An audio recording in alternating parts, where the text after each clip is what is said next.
In this video, I will rank 5 survival horror games based on my personal experiences with the survival horror genre. Keep in mind that I've only played a handful of horror games like The Last of Us, Detention, Granny, etc., out of a sea of great and horrifying horror titles. You know why? Because you're... No, because I just can't stand being chased in horror games, which unfortunately happens a lot. My brain just cannot handle the stress and anxiety of someone actively trying to hunt and kill me. It honestly can't. It just shuts down, and my flight or fight instinct, well, in my case, flight or flight, automatically kicks in. Today, I will be ranking survival horror games that make me feel this way. From least, games I can play with my eyes closed, to most, games that if I was given the choice to either get smacked to the point that I look like this, or play the game from start to finish, I'd pick this. So without further ado, let's get into it. Fifth on the list is Boris and the Dark Survival. From the creators of Bendy and the Dark Revival, Boris and the Dark Survival is a top-down style survival horror game developed by Joey Drew Studios and Kindly Beast.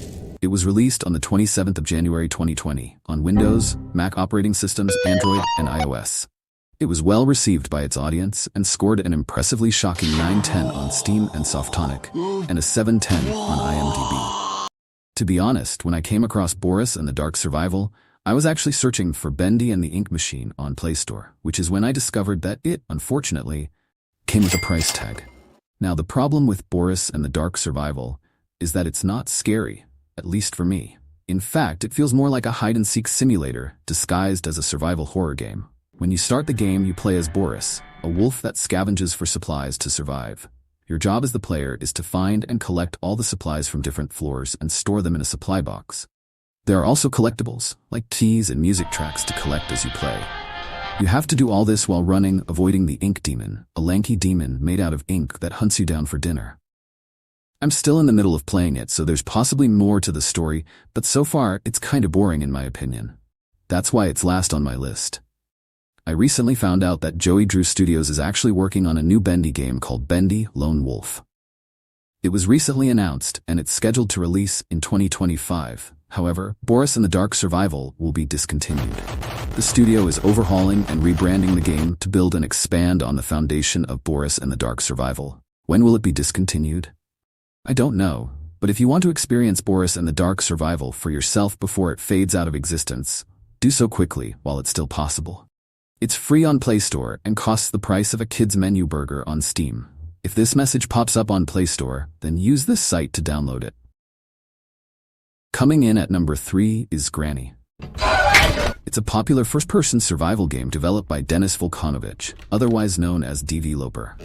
The Swedish game developer is known for making simple yet popular game series like Granny and Slendrina. On Play Store, Granny has over 100 million downloads and 4.5 stars from 3 million reviewers. That's more than most big-budget games like Warzone Mobile. Granny is basically about getting kidnapped by a crazy old woman and trying to escape from her house in the woods. The only way to escape the house is by using your problem-solving skills to solve puzzles, avoid traps, and get one of the 6 endings. What makes Granny better than Boris and the Dark Survival is that you can build a shotgun. You can actually defend yourself against the threat instead of just running and hiding. At its core, it's an easy game, and it's very forgiving since it gives you 5 days to escape, and if you die, you just start over the next day and don't lose your progress. I play on normal difficulty, which is a little scary, because even though she chases you, she's slower than you. That's until you crank up the difficulty to extreme and put the game on nightmare mode, and, well...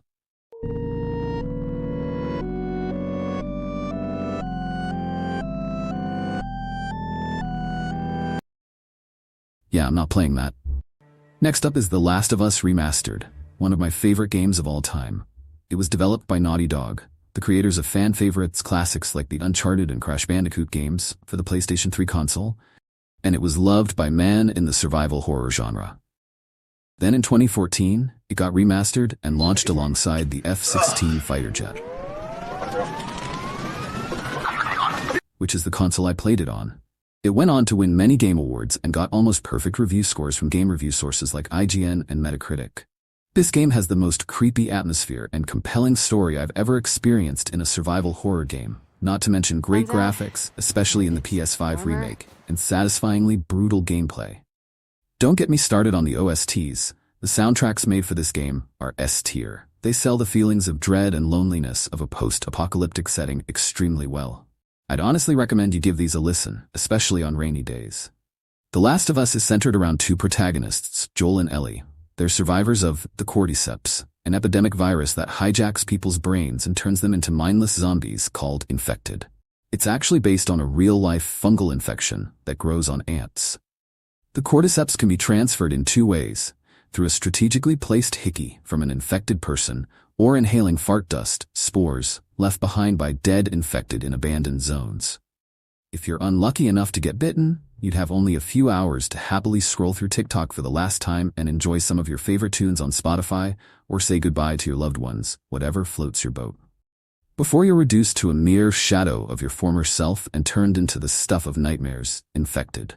I was 12 or 13 years old when I first got my innocent little hands on the game. It was my first ever horror game.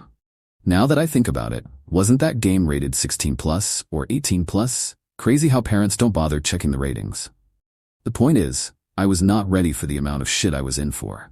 I could not play that game for the life of me, so much so that it took me several years to complete the game. It's no longer as scary as it was back then, and if I were to play it now, I'd clock it in a day. But if you have a console and you've never played The Last of Us, then I highly recommend you pick up a copy and experience it for yourself. Finally, last but not least, is The Nun Massacre, a cult classic game developed by Puppet Combo, the heads behind other popular games like Power Drill Massacre, Stay Out of the House, and The Night Ripper. Nun Massacre, like all of their games, is an 80s VHS-style, retro low-poly survival horror game inspired by slasher-type horror. It stars a cruel, knife-wielding nun named Mother Apollonia, the character we play, Ms. McDonnell, and Ms. McDonnell's daughter, Janie McDonnell. The plot is actually very dark and disturbing, covering topics like abuse and humiliation, and it has multiple endings that would take too long to break down. So for the sake of this video, I will give a brief summary of the story, but in a future video, I will deeply break down the game's story and cover its taboo topics. The story is essentially about Janie, Ms. McDonnell's daughter, who was subjected to abuse from Mother Apollonia, her teacher. After her mother sent her to a religious school meant to correct the behaviors of naughty children. She was humiliated and forced to do disgusting things like rubbing herself with her own poop as punishment. She one day felt that she could not take this kind of treatment anymore, and that her mother had abandoned her, so she decided to commit self-deletion to end her suffering. It's then up to us, Janie's mother, to discover the reason behind our child's death and choose what path we take to get one of the game's 5 endings. The gameplay aspect is what makes this game truly one heck of an experience. The game even goes as far as to give you a disclaimer to play no more than once per day, and to play as if your life depends on it. Might seem like a bit of an exaggeration, but once you've played, you'll come to understand why they said that. Nun Massacre is horrifying. Firstly, Puppet Combo uses a very cheap and underhanded, but effective tactic to induce fear in the player. Hello, motherfucker.